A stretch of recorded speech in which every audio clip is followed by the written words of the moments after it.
All right, welcome back to the show, everyone. Today we have on AIleen Prak. She is the co-founder of Bonavest Capital, and her focus is on investing in multifamily syndications and is on the path to creating financial freedom for her family and two young children. She is also host of the show, How Did They Do It?, a daily real estate podcast. Today, we're going to talk to her about multifamily investing, but also how she balances building a real estate investing business and juggling family commitments. So I'll just stop there and say, AIleen, welcome to the show. Thanks for having me, Matt. Absolutely. Well, we like to start off with the difficult questions here. What's your favorite ice cream?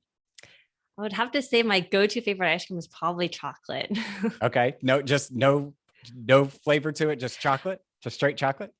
If I really want to indulge, it would be the fudge brownie chocolate. Okay. Do you have a favorite place that you get the fudge brownie or? Not especially. We'll just grab it from the supermarkets or something like that. I'll just grab like the Ben and Jerry's one. Yeah, I like it. So the question we typically ask folks is toppings or no toppings?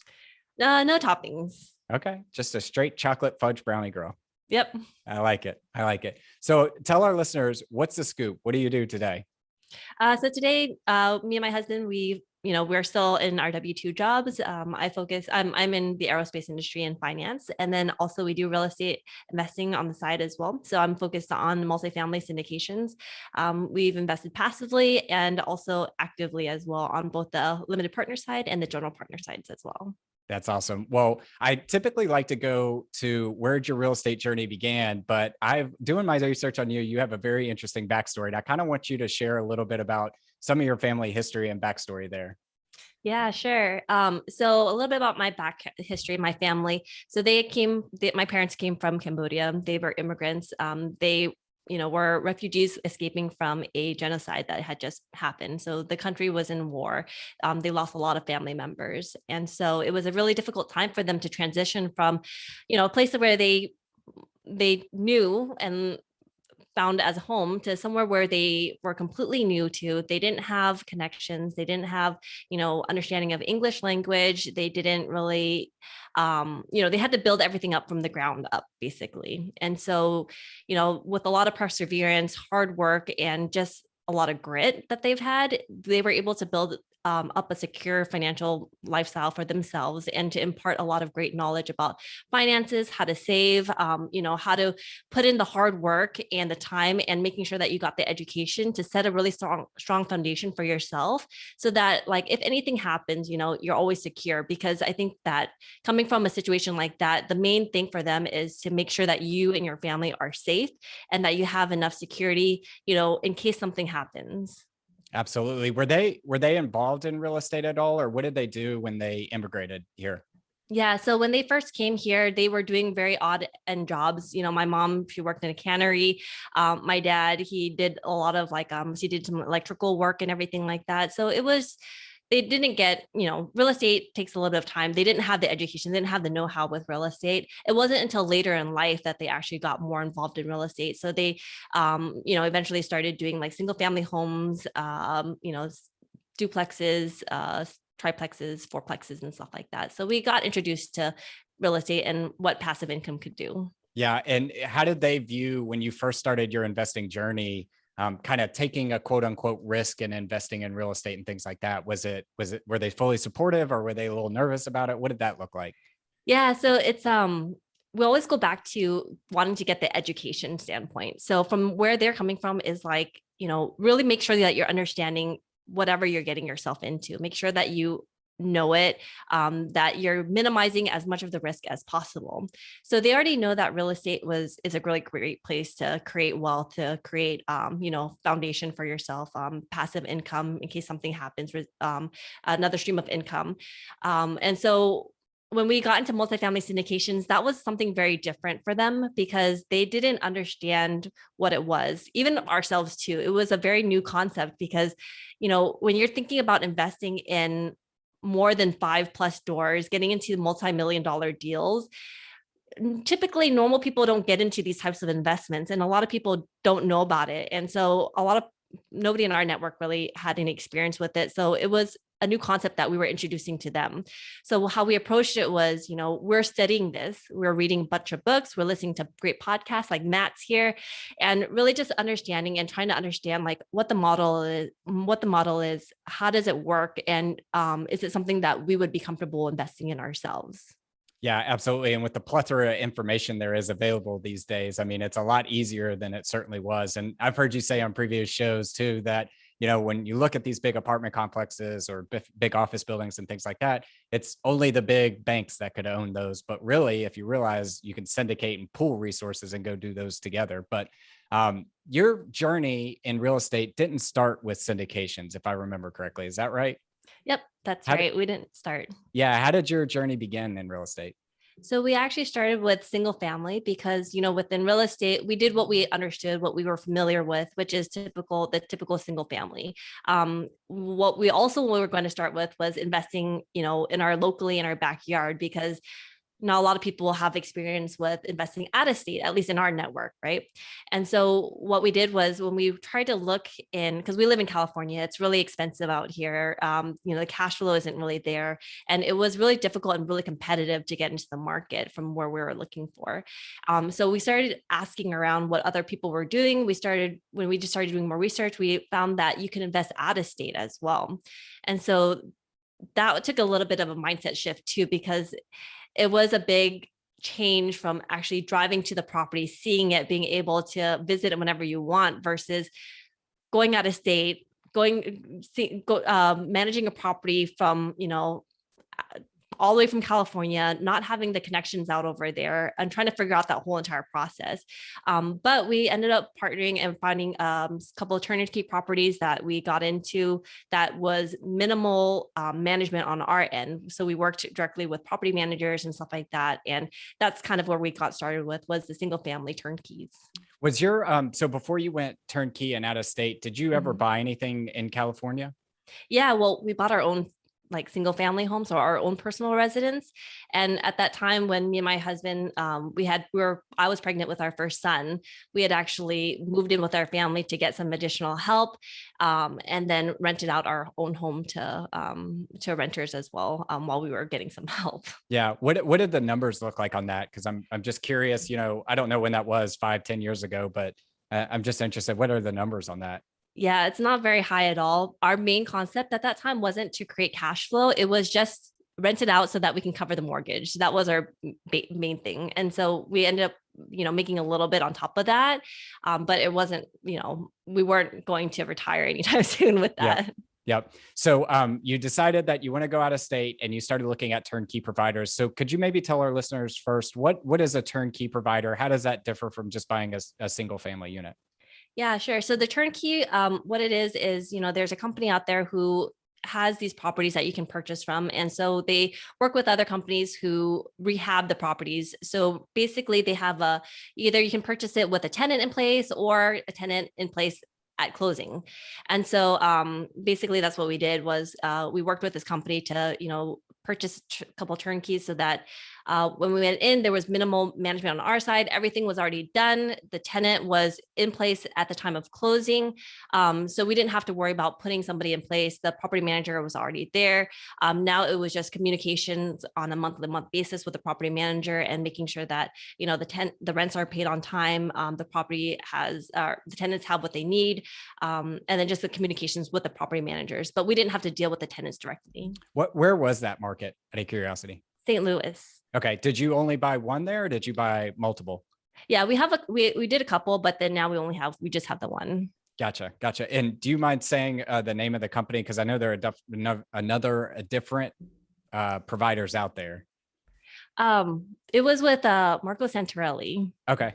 Gotcha. And then what was the experience like? Because I've kind of steered folks that way if they don't want to rehab properties or their market's too expensive and things like that. But I personally never purchased one turnkey. Can you tell our listeners a little bit about what was the experience like?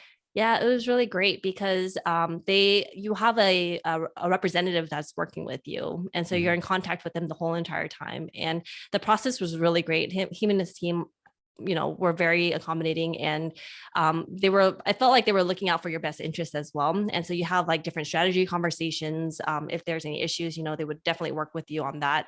And so, I've heard some other, maybe not so great stories about other companies for turnkeys, but he was a really, really great resource for us. Yeah, I live in Nashville here, and Memphis is a big market for turnkey rentals. And there's a company out there called Memphis Invest. And I mean, from a numbers perspective, they look pretty decent. They're cheap compared to the Bay Area or the West Coast. And the ROIs don't look terrible. I mean, they've gotten a little bit constricted, as most things have over the past couple of years here.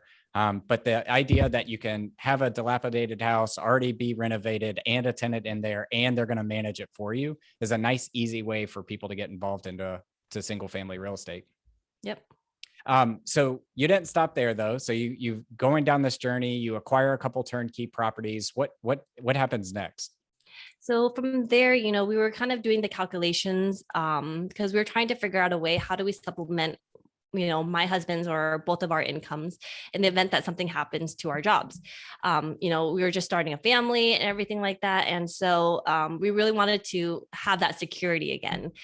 So we were looking for different ways. And when we were doing the calculations for single family, it was just quite a number of doors that we would have to purchase in order to meet that financial goal.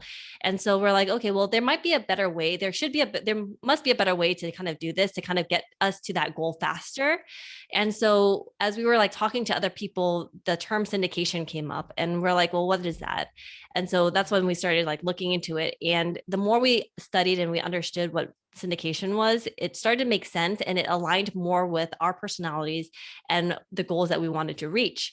And so before we got into too many turnkeys, we decided to shift our focus into multifamily. And a lot of people do great in single family homes, and that's their personality, and it works perfectly for them. But just from our personalities and what we were trying to accomplish financially, and then personally as well, the multifamily syndications kind of suited what we were looking to do better. Yeah, I think we have a very similar journey, because I started down the single family route as well. I picked up 7 properties in and around the Nashville area. Things were going well. And then somebody told me, hey, what's your number? What are you trying to get to? What is your financial freedom number? And I told them what it was. And they were like, okay, divide that number by $200. And that's how many homes you're going to need. And after I was done counting my hands, my toes, my ears, anything I could, I realized that was a big number. So I decided to switch into multifamily and syndications as well. So did you invest in any syndications as an LP beforehand, or like, how did you start getting involved in the syndications?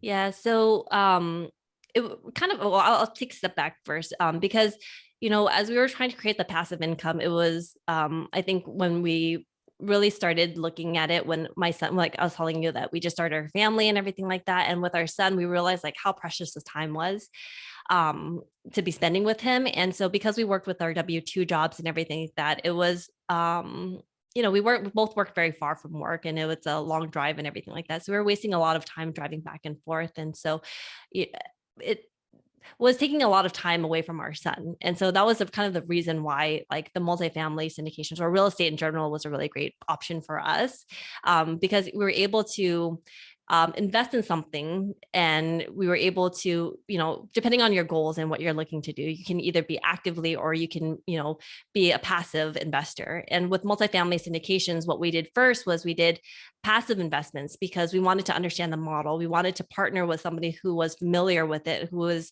going to be, where we felt we trusted to, be good stewards of our capital, and then have that, what we call like mailbox money. We're not doing any of the operations, we're not touching anything, but at the same time, we're benefiting in getting the cash flow on a month-to-month basis. And, at the same time, learning on how they're operating. Yeah, as my syndication journey has grown and I've invested in more syndications, it really is a hands-off way to get involved in real estate. I remember you can get better returns on single family if you're managing it yourself and you get a lucky tailwind in the market. But ultimately, if you partner with good operators, not only do you have to not do anything, they're probably getting the tailwinds of operating a good business as well and increasing that NOI. You mentioned that you were partnered with a couple good operators. Have you gone full cycle on any of those deals? So have you invested on the beginning and then they sold the property and you've gotten your money at the end of it as well? Not yet, but we just recently received an email for actually two of our deals that they have just signed the PSA and they will be going full cycle by end of year. So we are super excited about that. Nice, nice. Congratulations. How long did that process take for those? Less than 2 years, surprisingly. Wow. So we were really excited because, when we invested in this, we knew it was going to be, the business plan was 5 years, 5 to 7 years. To be able to go full cycle in 2 years and get your money back and plus a return on the appreciation side of things, that's a win for us. Yeah. How did that work towards meeting the objectives that they had at the beginning towards where you are now or where you will be after they go full cycle? Wait, sorry, can you repeat the question? So how did that match up to the expectations that they had put out there when you first invested? Yeah, so their expectation, or well, what they projected to us was, I feel like when we did our underwriting and we looked at the deals, it was a conservative look. And so our model and what it kind of aligned with theirs is, they want to under promise but over deliver. And so that's what happened is like we looked at a basic foundation that we were looking at that met our minimum goals. And we knew that there was going to be potential upside to there, but we didn't know like how much it was. And so they definitely exceeded what they had promised. Yeah. And then as far as somebody that's never been in a syndication before, what's like the communication like? How did you get updates on the property? Can you help us understand a little bit about what that looks like as well? Yeah. So when we were starting with our syndication, when we first started our first passive investing with the syndicator, it was a big mindset shift because first of all, you're investing with somebody that you might not have met, like, possibly in person. But at the same time, we had a lot of conversations with other people as well. And we had a lot of conversations with the sponsor itself, with themselves, and then trying to figure out, do their goals align with our goals? And so, like you have those conversations up front and you have that feeling, that gut feeling, and wanting to make sure that everything aligns to what you're looking for. And you're doing your proper due diligence on the sponsor themselves prior to getting into prior to investing in a syndication, because it's a lot of money that you're investing. It takes a lot to save that amount of money or however much you're going to invest. No matter what amount of money you're going to invest, it takes a while to save it. Like you never want to lose money. And so the more due diligence that you can do up front will save you a lot of troubles and headaches down the road, because you never know how long you're going to be in this syndication for, right? We just got lucky that we're going to be going full cycle, within the 2-year timeframes, but you could be in here for like 5, 7, 10 years, depending on how long the business model is, right? Yeah. Yeah, it is definitely a mindset shift. I remember wiring the money to a stranger that I had met on the internet and had a few conversations with to buy an apartment complex that I had never seen before.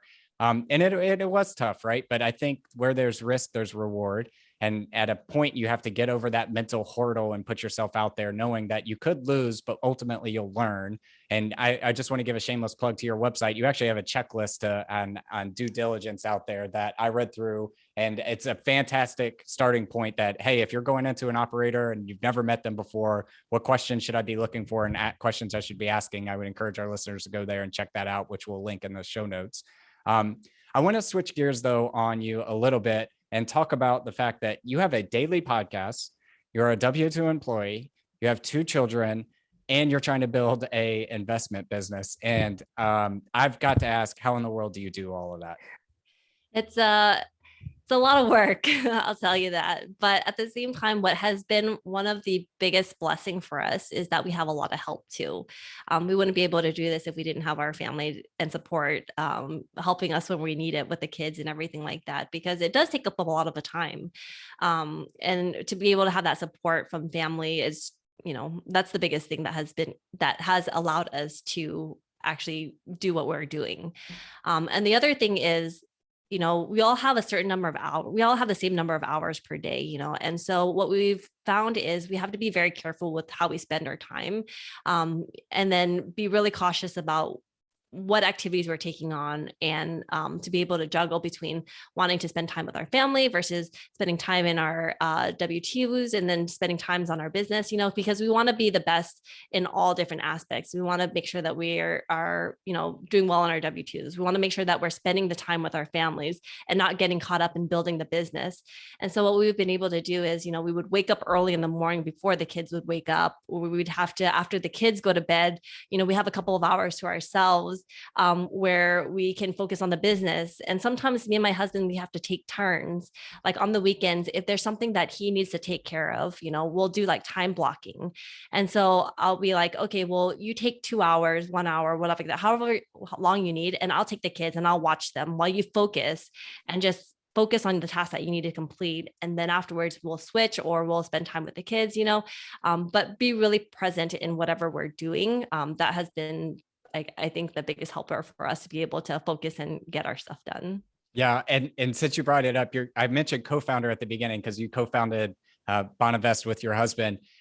How have you all come together as a team? Because were both of you on board with real estate going into this, or talk me through a little bit of that? Yeah. So it was more me who was, he always knew real estate was a great avenue to get into, but I think I was more passionate about it. And when I discovered syndications, I was like, this is it. This is what we were looking for. And so he was like, oh, okay, yeah, I think it's good, And so he was always supportive of what I wanted to try out. And so he was always learning, but I kept pulling too. I'm like, okay, you got to read this. You got to listen to this podcast.